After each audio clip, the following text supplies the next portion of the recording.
Communiqué. Depuis quelques jours, des contre-vérités. À la faveur de la dénonciation par le CNSP des accords militaires entre le Niger et la France, les Nigériens dans leur ensemble ont battu le pavé pour exiger le départ des forces françaises basées au Niger.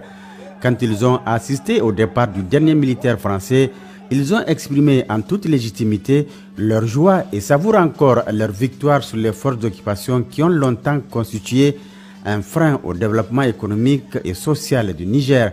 Les Nigériens ont dans la foulée vu plusieurs conteneurs de matériel convoyés vers le Tchad et des vols réguliers en direction de la France à partir de Niamey, laissant croire qu'ils sont partis avec la totalité de leur matériel. Logiquement, à partir de ce constat, personne ne peut imaginer que ces militaires français ont laissé sciemment derrière eux tout un arsenal de guerre en plein centre-ville de Niamey qui en dit long sur leur intention. Une intention exprimée d'ailleurs publiquement en son temps par un expert français en renseignement sur la chaîne LCI.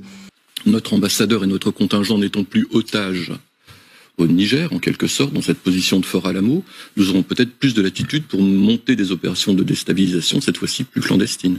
C'est dans cette même logique que l'ancien ambassadeur de France au Niger, Sylvain Ité, a déclaré lors de son audition à l'Assemblée nationale que la France dispose encore sur place au Niger des contacts avec lesquels elle continue à travailler. Nous suivons grâce à nos contacts sur place la politique intérieure nigérienne et continuons donc d'alimenter nos autorités politiques en information sur la situation. En d'autres termes, même sans être à Niamey, nous exerçons activement notre activité et nos missions. Malgré ces déclarations qui expriment l'opinion ambiante en France, Macron et son gouvernement ont choisi la voie du déni. Mais la découverte de tous ces matériels militaires faits dans cette maison située au quartier Francophonie, extension Tchangaré, occupée par des instructeurs militaires français jusqu'à leur départ, bat en brèche ce déni et apporte une preuve supplémentaire de la mise en œuvre de cette stratégie de déstabilisation de notre pays. En effet, des perquisitions opérées les 19 et 20 février 2024 dans cette maison et dans les locaux du siège de Cap Sahel à Niamey par une équipe mixte de la gendarmerie, de la police scientifique et de la police judiciaire ont permis de faire une découverte qui donne froid au dos. Il s'agit d'un vrai centre d'opération militaire, en même temps une cache d'armes et de munitions. Dans cette maison, il y a un élément qui a attiré particulièrement notre attention, c'est cette grande quantité de cartes géographiques sur l'Afrique de l'Ouest, parmi lesquelles une carte de Tesker, localité nigérienne très connue dans laquelle on a découvert récemment des mines et des missiles sol-air de longue portée qui nous renvoient au souvenir chaotique de Rwanda du 7 avril 1994. Ou encore cette carte de la ville de Niamey sur laquelle toutes les places stratégiques de la capitale sont soigneusement identifiées et marquées. À quelle fin s'agit-il des cibles des probables attaques?